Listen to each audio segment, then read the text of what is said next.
Monsieur le leader.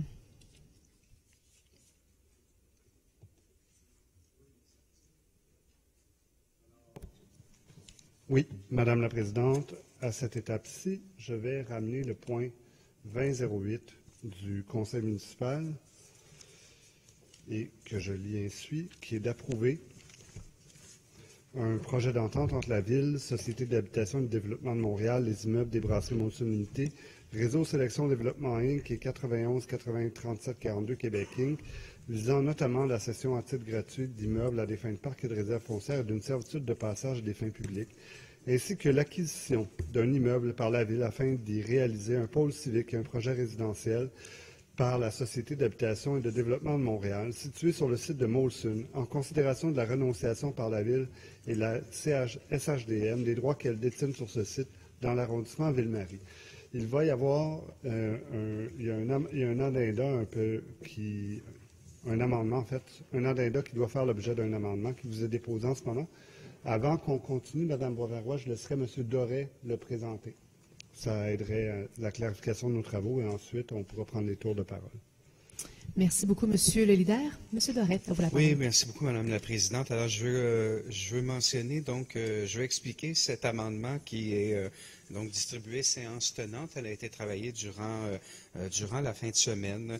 En fait, l'amendement est fait donc à la demande du groupe Sélection et de Montoni, qui est défini bien sûr par le terme promoteur donc dans l'addenda. C'est une modification de l'entente qui est proposée pour refléter la nouvelle structure corporative qui a été mise en place pour le promoteur, tant pour le financement du site que pour son acquisition. Il faut dire que c'est habituel de voir des promoteurs, dans le fond, qui acquièrent des terrains et qui développent par la suite donc une nouvelle entité pour le projet, donc spécifiquement. C'est le cas ici. Et au moment où on faisait la finalisation de l'entente Molson, qu'on a annoncé au comité exécutif, c'était fait, mais le promoteur n'avait pas encore fini, n'avait pas fait sa nouvelle structure. Ils nous ont averti par la suite que se joignait à eux le fonds immobilier donc de solidarité FTQ. Et c'est ce qui a été fait. Donc, dans l'ajout, dans la modification que vous aviez, c'est donc le fonds immobilier FTQ, le fonds immobilier de solidarité FTQ, qui devient partie prenante donc au dossier à titre de promoteur. Dans la modification, vous voyez aussi la définition du terme promoteur qui est affichée afin que ça désigne toutes les sociétés qui ont été créées par Montoni, Groupe Sélection et la FTQ comme acquéreurs du site. C'est important de voir également deux choses. La responsabilité de la FTQ est limitée jusqu'à la concurrence de son pourcentage dans le site, mais pour les autres sociétés acquéreurs du site, soit Sélection et Montoni, ça demeure solidairement responsable envers la Ville. Et en contrepartie, la Ville, donc notre administration, reconnaît à la FTQ aucune responsabilité relative à la garantie légale des immeubles qui lui sont cédés. Toutefois, ça limite en rien, c'est ça qui est important, ça limite en rien la garantie légale que la Ville détenait, donc au terme de l'entente, puisque la garantie légale qui est consentie par le promoteur demeure sur l'ensemble des immeubles à être cédés. Et surtout, il faut comprendre que lorsqu'ils sont cédés, ils sont donc décontaminés, servicés. Donc, on a vraiment au complet l'ensemble des garanties que les terrains sont tout à fait corrects. Alors, ça diminue donc aucunement les droits et la garantie de la Ville de Montréal par la modification que vous avez ce matin. Alors, voici, Madame la Présidente, les modifications qu'on voulait apporter au dossier déjà transmis en bonne et due forme la semaine dernière. Merci beaucoup, M. Doré. La parole à M. Baudry. Madame la Présidente. Oui, écoutez, est-ce que c'est sur l'amendement? C'est sur le point? Sur le projet? Ah non, OK, parfait. Madame Descaries? Non, OK. Madame Boisvert-Roy, est-ce que c'était sur l'amendement aussi? Non. Parfait. Alors, pas d'intervention sur l'amendement. Donc, l'amendement est adopté. On revient sur le point principal. Alors, M. Baudry. Acte manqué. Super. Écoutez, Madame la Présidente, oui, un projet extraordinaire. À titre de conseiller du district de Saint-Jacques, très satisfait de cette entente qui est historique. Vraiment, c'est une entente qui est historique avec Molson.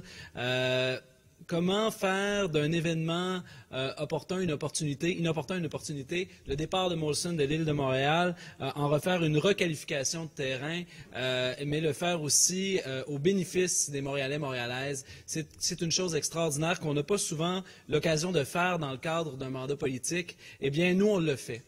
On est très heureux d'ailleurs de garder sur ce site le siège social de Molson. Donc, vraiment, Molson, c'est l'histoire de Montréal, mais avec le redéveloppement de ce secteur-là, ça continuera à être l'histoire de Montréal d'une autre façon.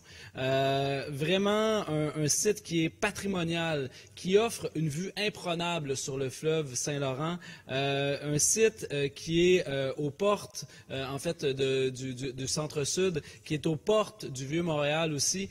Donc, on vient ici faire une entente avec Molson, qui est, je disais, historique, un grand parc, un espace vert au beau milieu de ce secteur, une promenade fluviale qui permettra aux Montréalais, Montréalaises de profiter des vues qu'on a ici, mais également de la cessation de terrain pour un pôle civique, des logements sociaux, une école. Il est fini le temps où on ne développait pas en amont. On ne veut plus des projets comme c'était à l'époque des Griffintown ou des Children où il fallait faire du rattrapage par après. Ici, on a vraiment pris tous les outils qui étaient à notre disposition pour développer un projet à l'image des Montréalais et des futurs Montréalais, Montréalaises qui l'habiteront.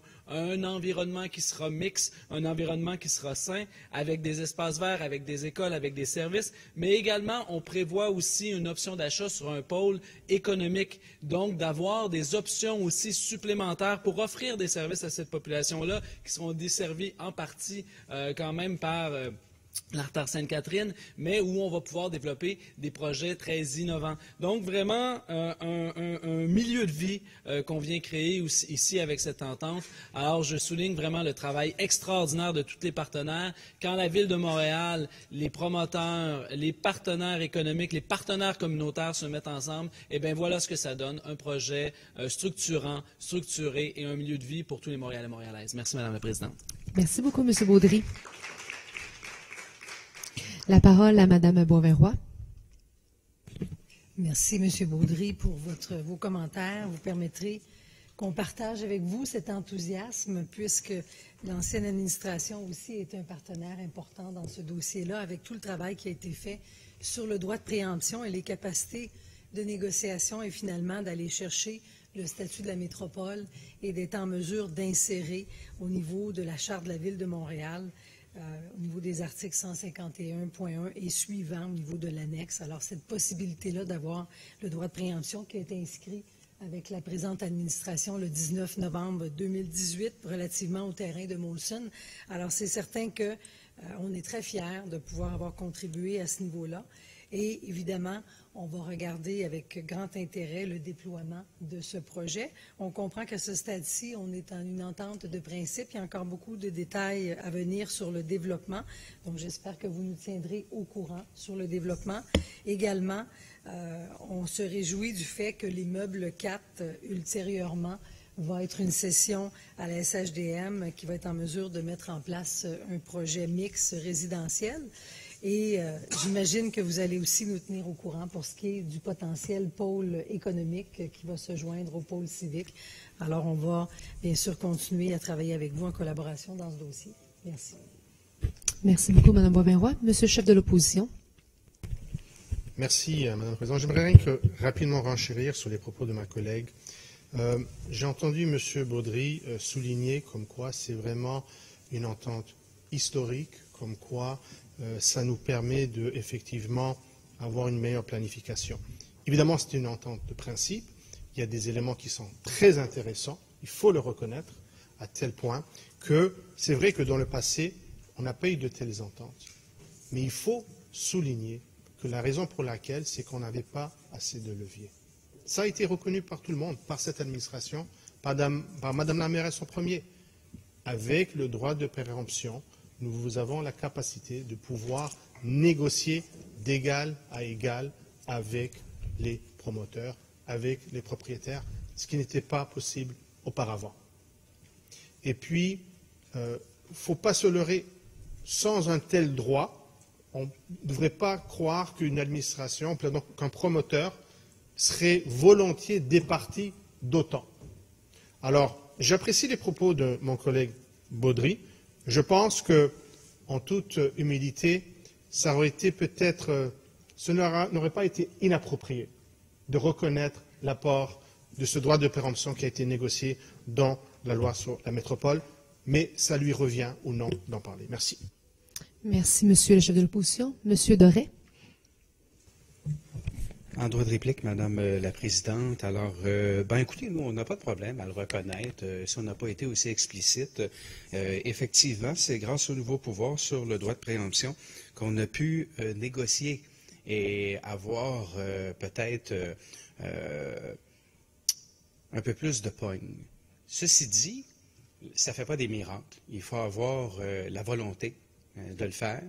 Il faut mentionner le fait qu'on veut planifier avant, qu'on veut s'assurer de donner une vision à un secteur.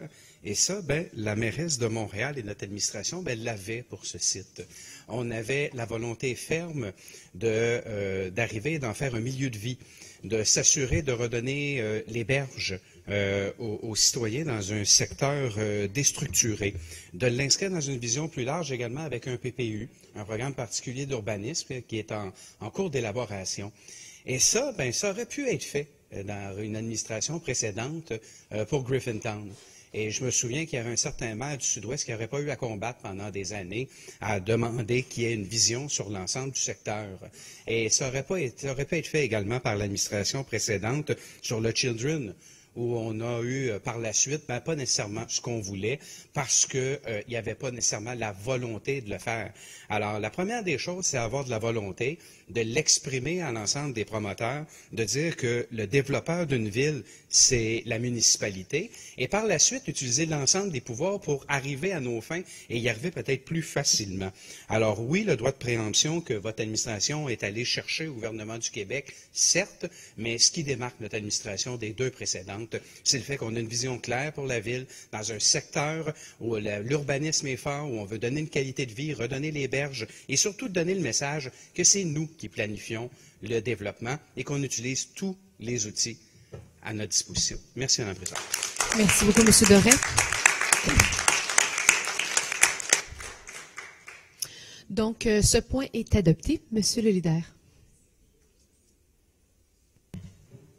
Madame la Présidente, nous allons, dans l'ordre du jour, maintenant réunir les items 2026 à 2030, appuyé de mon collègue Benoît Doré. Et en 2026, on accorde un soutien financier de 183 000 $ à la Société du Château du Frêne. En 2027, on abroge la résolution CM 16-1065. En 2028, on approuve un projet de bail par lequel la Ville loue à la société en commandite Free-to-Play des locaux 7000 boulevard Maurice-Duplessis. En 2029, on approuve un projet de bail par lequel la Ville loue de l'administration portuaire de Montréal une partie du lot 1 422 871, le lot 2 250 124 et une partie du lot 2 240 123 à des fins de Grand Parc. Et en 2030, on accorde un soutien financier de 105 000 $ et un soutien technique estimé à 75 000 $ au comité de la Fête nationale de la Saint-Jean Inc. pour la réalisation des activités dans le cadre de la Fête nationale du Québec. Merci, Monsieur le leader. Madame Rossi, à vous la parole. Merci, Madame la Présidente. Je vais intervenir sur le point 2026. Alors, le Château du Frêne est un joyau de l'architecture et de l'histoire du Québec.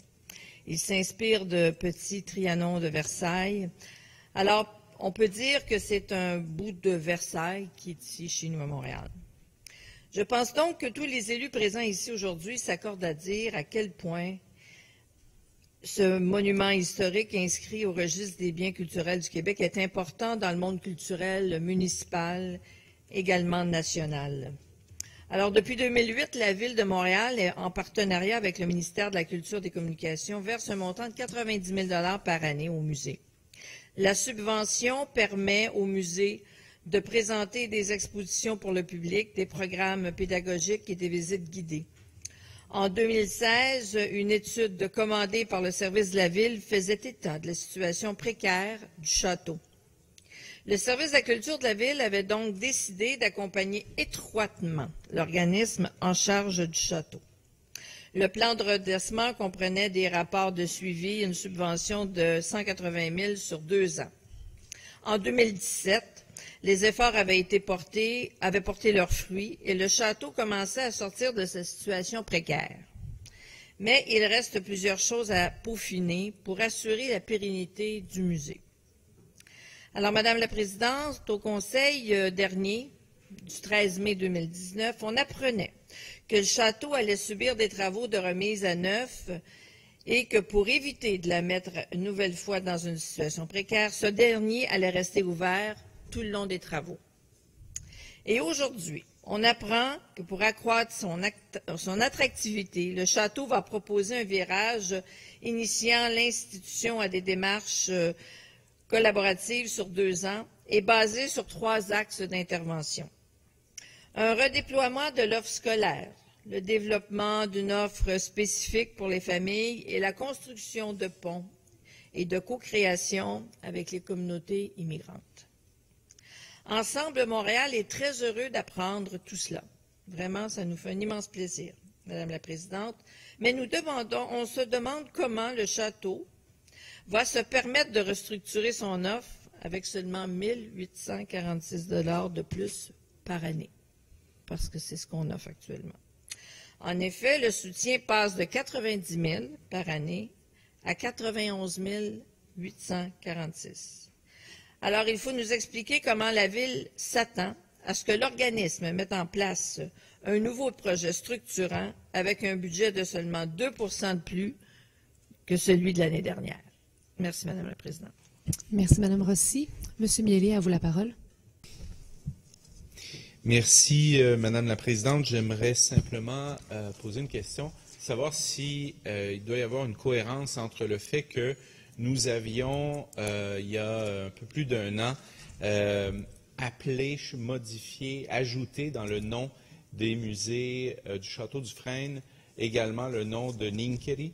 Et aujourd'hui, c'est le château, c'est les musées du Château du Frêne Ninkeri. Pourtant, la société porte toujours le nom que la Société du Château du Frêne. Alors, je me demandais s'il devait y avoir un agencement afin d'ajouter le nom de Guido Ninkeri à la Société du Château du Frêne. Merci. Merci beaucoup, M. Miele. Madame Papiano.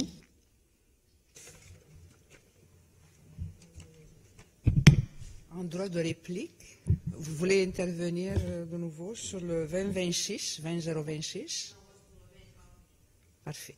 Donc, en droit de réplique sur le 2026, donc effectivement, merci beaucoup. C'est pour nous extrêmement important de correctement et de bien financer.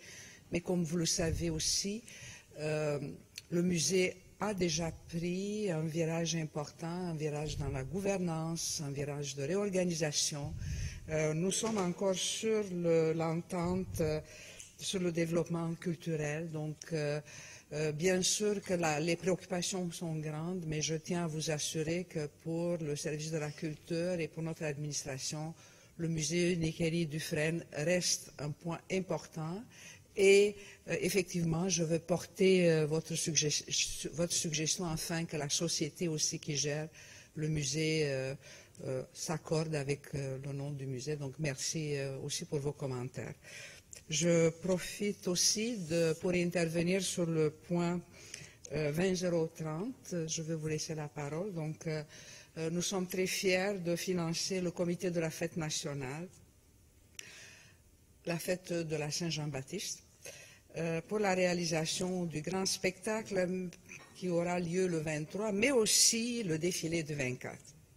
Vous savez, la nouveauté cette année, c'est que le grand spectacle revient après 145 ans sur ses lieux d'origine, donc sur l'île Sainte-Hélène, où le premier spectacle a eu lieu en 1874, puisque c'était le gouvernement du Canada qui a permis à la ville de Montréal d'organiser des événements et que l'île devienne aussi un parc de villégiature. Donc voilà, 145 ans plus tard, la fête nationale inaugure à nouveau ce lieu, mais c'est l'espace 67 cette fois-ci, qui s'est fait une Pont-Neuf, avec la présentation du grand spectacle qui sera aussi, lui, grandiose. Donc, je me permets seulement de citer les artistes qui vont être présents. Guillaume le Métivierge, Marie-Michel Desrosiers, Fouki, Alexandre Dacosta, Éric Lapointe, Corias, Mariana Maza, Roxane Bruno, Marie-Hélène Thibert, Philippe Braque, le Cirque Héloïse et bien d'autres. Donc ça va être un grand événement. Le thème cette année, ça se décline sur 2 niveaux, c'est le temps et la langue qui évolue et qui a évolué au fil des années. Mais voilà, je vous invite tous, car nous sommes tous fiers de notre histoire, de notre identité francophone. Et donc, nous invitons aussi tous les Montréalais et Montréalaises à venir en métro, en Bixi vélo, mais aussi en bateau, comme il y a 145 ans, parce que les navettes fluviales vont permettre de s'y rendre de Vieux-Port jusqu'à l'île Sainte-Hélène, mais aussi de Longueuil sur l'île. Donc, venez, soyons ensemble, fêtons ensemble le 24, le 23. Merci. Merci beaucoup, Mme Papianou. Mme Rossi. Merci, Madame la Présidente. Je vais intervenir également sur le point 2030. Effectivement, je suis très heureuse de me lever dans cette enceinte pour souligner l'apport de la Ville de Montréal dans le financement de la fête nationale. En tant que métropole du Québec, il va de soi que les Montréalais participent au financement de l'expression de notre fierté collective, celle, bien entendu, de notre fête nationale, en nommant sa fête comme elle se doit. La fête nationale et non le solstice d'été. J'aimerais aussi remercier et féliciter les organisateurs de la fête nationale à Montréal, la Société Saint-Jean-Baptiste, mais aussi de toutes les fêtes de quartier qui permettent à tous de se l'approprier. Nous savons que l'organisation de cette fête demande beaucoup de temps et d'ingéniosité aux organisateurs, surtout suite aux coupures de budget des 2 dernières années. Sous le thème de cette année, un monde de tradition. La Fête nationale du Québec met l'accent sur la continuité, sur ce qui rassemble ceux qui nous ont précédés et ceux que nous sommes aujourd'hui. Une nation francophone, une nation ouverte, une nation diverse. Une nation qui s'enrichit de ses traditions, de son histoire et de l'apport particulier de toutes les couches de la société. Certains d'entre nous ne sont pas nés ici. Pour différentes raisons, des milliers de personnes nous ont rejoints au nord de l'Amérique pour nous aider à faire du Québec ce qu'il est aujourd'hui. L'un des endroits du monde où la qualité de vie est la meilleure. Si le Québec attire et fait rêver, c'est aussi grâce à ces nouveaux Québécois qui apportent leur expertise, qui apportent leur costume et qui, par le fait même, donnent accès à des parcelles du monde sur notre sol ici montréalais. Notre caucus d'Ensemble Montréal en est un très bon exemple. La fête nationale est un immense merci et une main tendue que s'adressent les uns les autres et qui disent qu'ensemble, nous bâtissons une société encore meilleure pour ceux qui nous suivront. La fête nationale, c'est aussi une reconnaissance de ce que nous sommes. On reconnaît qu'individuellement, le Québec nous a formés.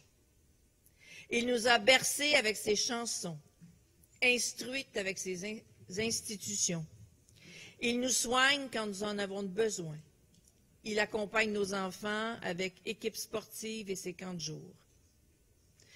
Vivre ici, c'est aussi comprendre que notre expérience au monde est formée de ce que compose le Québec.